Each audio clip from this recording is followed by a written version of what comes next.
Shalom, salam satu tubuh Kristus, saudaraku terkasih dalam Tuhan. Bagaimana kabar saudaraku terkasih? Saya Rifren Muhammad Paulus N. Tambunan senantiasa berdoa kiranya saudaraku terkasih pencinta channel YouTube Rifren Muhammad Paulus N. Tambunan dan seluruh saudaraku yang menyaksikan channel YouTube ini semuanya dalam kondisi sehat, aman dalam perlindungan Tuhan, dan senantiasa tetap penuh sukacita. Saudaraku terkasih dalam Tuhan, tanpa terasa hari ini sudah hari Sabtu. Kita sudah memasuki yang namanya akhir pekan. Banyak hal yang bisa kita kerjakan, contoh berkumpul bersama keluarga, dan juga mempersiapkan diri untuk melayani Tuhan, untuk boleh menyenangkan hati Tuhan. Saudaraku terkasih dalam Tuhan, di akhir pekan ini, saya Rifren Muhammad Paulus N. Tambunan ingin menyampaikan satu renungan singkat untuk kita semua. Satu renungan yang saya rindu bisa membekali kita, menutup akhir pekan dengan penuh sukacita dan menikmati berkat yang daripada Tuhan. Di dalam kitab Amsal pasal yang ke-29 ayat yang kedua, firman Tuhan berkata, jika orang benar bertambah, bersukacitalah rakyat. Tetapi jika orang fasik memerintah, berkeluh kesahlah rakyat. Amin. Saudaraku terkasih dalam Tuhan, firman ini benar adanya. Saudaraku terkasih dalam Tuhan, hari ini jika kita melihat bangsa kita Indonesia begitu diberkati dengan proses pembangunan dan pertumbuhan ekonomi, serta kekuatan ekonomi mikro dan makro yang begitu luar biasa. Bahkan kita melihat pertumbuhan iman masyarakat Indonesia dari tidak percaya menjadi percaya kepada Yesus begitu dahsyat dan luar biasa.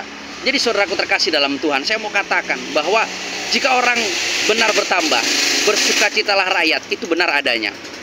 Dan kita berdoa saudaraku, di bangsa kita, pemerintah-pemerintah kita, mulai dari presiden, wakil presiden, gubernur, wakil gubernur, wali kota, wakil wali kota, akan dipenuhi dengan orang-orang yang benar.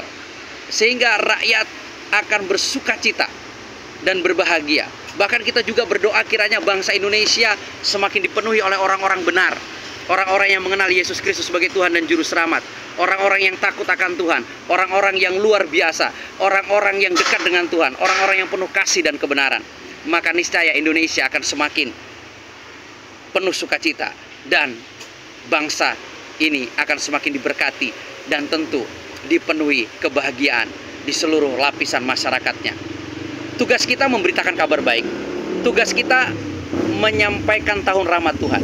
Tugas kita memperkenalkan Yesus sebagai satu-satunya Tuhan dan Juru Selamat, dan menyatakan kasih dan kebenaran kepada semua orang. Sehingga banyak orang yang akan percaya kepada Tuhan, dan mereka akan menjadi orang-orang yang dibenarkan. Dan di saat mereka sudah menjadi orang yang benar, maka mereka akan menyatakan kasih dan kebenaran kepada banyak orang.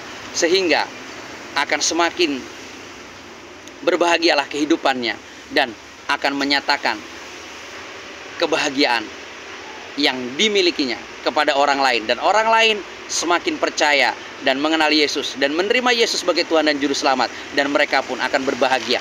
Maka bahagialah bangsa ini, karena kebenaran yang daripada Yesus Kristus Tuhan memerintah bangsa ini pada akhirnya. Jadi saudaraku terkasih dalam Tuhan, di akhir pekan ini mari kita manfaatkan waktu sebaik-baiknya untuk menyatakan kasih dan kebenaran, untuk memberitakan Injil kabar baik, untuk menyatakan tahun rahmat Tuhan kepada semua orang. Mereka yang letih, lesu, dan beban berat, mereka yang terbelenggu, mereka yang haus, yang lapar, yang telanjang, yang sakit, yang dipenjara, dimanapun mereka berada, mari terus kita nyatakan kasih dan kebenaran Tuhan. Mari kita bawa kabar baik kepada mereka, sehingga mereka boleh mengenal Yesus Kristus sebagai Tuhan dan Juru Selamat, dan mereka dibenarkan dan hidup mereka berbahagia. Maka berbahagialah bangsa kita, semakin berbahagia karena semakin banyak orang-orang yang percaya kepada Yesus Kristus sebagai Tuhan dan Juru Selamat. Haleluya. Jadi saudaraku, di akhir pekan ini saya akan kembali melanjutkan perjalanan misi. Sore ini saya akan kembali terbang menuju ke 2 provinsi. Terus topang dalam doa untuk kita terus boleh membawa kabar baik kepada banyak orang dan menyatakan tahun rahmat Tuhan kepada banyak orang, sehingga banyak orang yang semakin mengenal kebenaran dan hidup di dalam kebenaran, maka semakin banyak orang yang berbahagia dan dipenuhi dengan sukacita yang daripada Tuhan, karena roh Tuhan akan tinggal di dalamnya. Jadi saudaraku, mari terus doakan. Terima kasih untuk setiap dukungan saudaraku terkasih untuk channel YouTube ini. Terus jangan lupa like, komen, dan share kepada banyak orang untuk menjadi berkat. Dan terima kasih untuk setiap persembahan kasih Anda, persembahan misi penginjilan melalui rekening misi yang ada di channel ini. Barang siapa menabur, pasti menuai. Bersama kita bisa menuai Indonesia Raya. Salam kemenangan, salam satu tubuh Kristus. Saudaraku terkasih dimanapun berada, bersama kita bawa shalom, lawatan, dan kebenaran bagi Indonesia, maka Indonesia akan dipenuhi dengan kebahagiaan yang daripada Tuhan. Salam kemenangan, salam satu tubuh Kristus. Shalom.